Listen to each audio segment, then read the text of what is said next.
Assalamualaikum warahmatullahi wabarakatuh. Kembali lagi dengan Dia Fatmawati dari SMKN Negeri 3 Madiun, CGP Angkatan 9 Kota Madiun. Kali ini saya akan berbagi tentang demonstrasi kontekstual modul 1.3 tentang visi guru penggerak.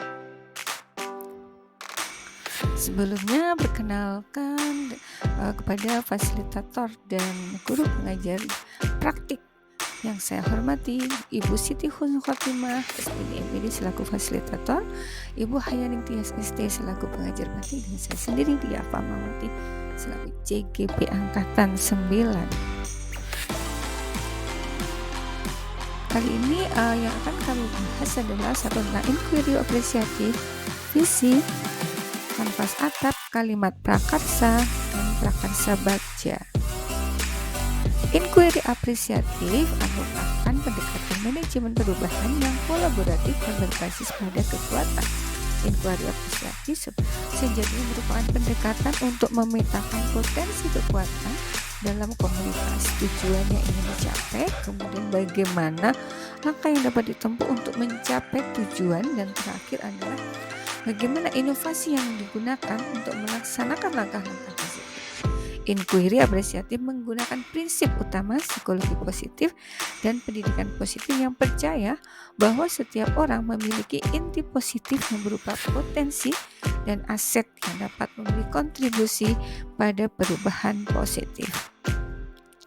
Menerapkan inquiry apresiatif menggunakan kanvas bagja, yang itu keterangan dari B. Buat pertanyaan, A. Ambil pelajaran, G. Gali mimpi, C. Jabarkan rencana, dan A. Atur eksekusi. Buat pertanyaan, ini ada bagian di mana kita membuat pertanyaan esensial yang mengarahkan identifikasi tujuan prakarsa. Sementara ambil pelajaran adalah pertanyaan lanjutan untuk menemukan inti positif, dan tiap pertanyaan ini dibuat dengan hati-hati dan bernada positif. Gali mimpi ini adalah indikator atau gambaran dari keberhasilan prakarsa. Sementara jabarkan rencana, kita mengidentifikasi tindakan konkret atau menjabarkan langkah-langkah yang diperlukan. Terakhir, atur eksekusi menentukan siapa yang akan berperan dalam pengambilan keputusan, memulai budaya belajar yang apresiatif secara berkelanjutan, dan menyelaraskan interaksi. Visi guru penggerak yang saya usung di sini adalah saya ingin mewujudkan murid yang berakhlak mulia, adaptif, inovatif, kompeten atau disingkat dengan baik, dan berdaya saing. Kanvas atap untuk membuat prakarsa perubahan terdiri dari A. Awal atau aset, di mana kita menceritakan aset, kekuatan, hal positif, dan potensial yang belum diberdayakan sebagai kondisi awal untuk memulai sebuah perubahan. T. Tantangan, kesulitan yang harus diselesaikan untuk mencapai tujuan pembelajaran. A. Aksi, strategi belajar sebagai solusi dari tantangan. P. Pembelajaran hasil refleksi terhadap keseluruhan proses. Dari kanvas atap yang ada, maka kita terdapat memformulasi kalimat prakarsa, di mana di sini saya mengusung prakarsa perubahannya adalah mengembangkan inkubator kreativitas murid. Pertanyaannya yang mendasar buat pertanyaan atau langkah B, mengapa perlu mengembangkan inkubator kreativitas murid, dan apa yang harus saya lakukan untuk pengembangan inkubator kreativitas murid. Sementara tindakan pendidikan yang saya lakukan adalah berdiskusi dengan pemangku kepentingan tentang pentingnya pengembangan inkubator kreativitas murid SMK.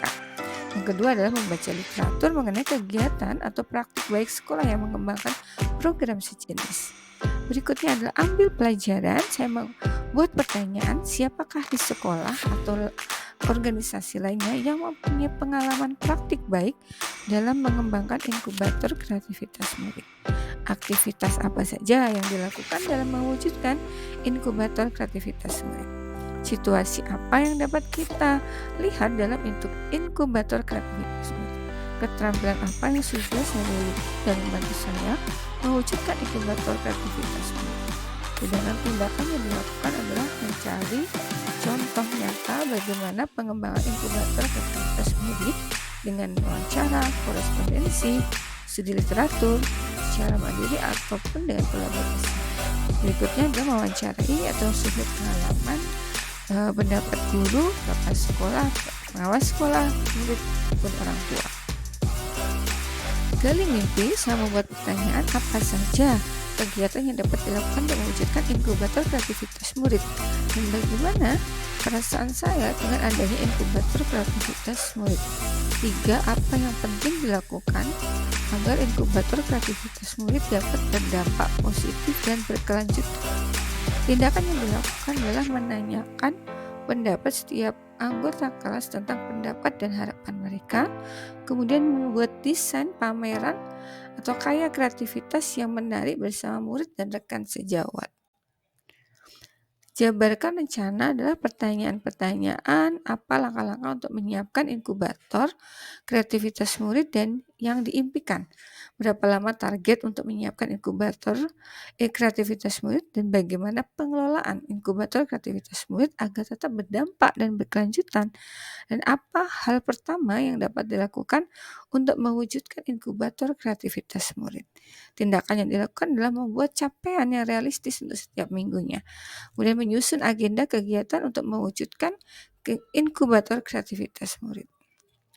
Yang terakhir adalah aktor eksekusi. Saya membuat pertanyaan, siapa saja yang akan saya libatkan dalam mewujudkan rencana ini, dan apa saja peran yang dibutuhkan, dan siapa yang mengisi peran itu, siapa yang bertanggung jawab memonitor agar terwujud inkubator kreativitas murid. Yang terakhir adalah kapan inkubator kreativitas murid dapat dipamerkan atau direalisasikan. Tindakan yang dilakukan adalah menyusun siapa saja tim kerja dan deskripsi tugas setiap anggota. Berikutnya, menentukan jangka waktu atau timeline untuk penyelesaian tugas. Demikian kanvas bagja yang sudah saya buat. Terima kasih atas perhatiannya. Guru penggerak, bergerak, tergerak, dan menggerakkan.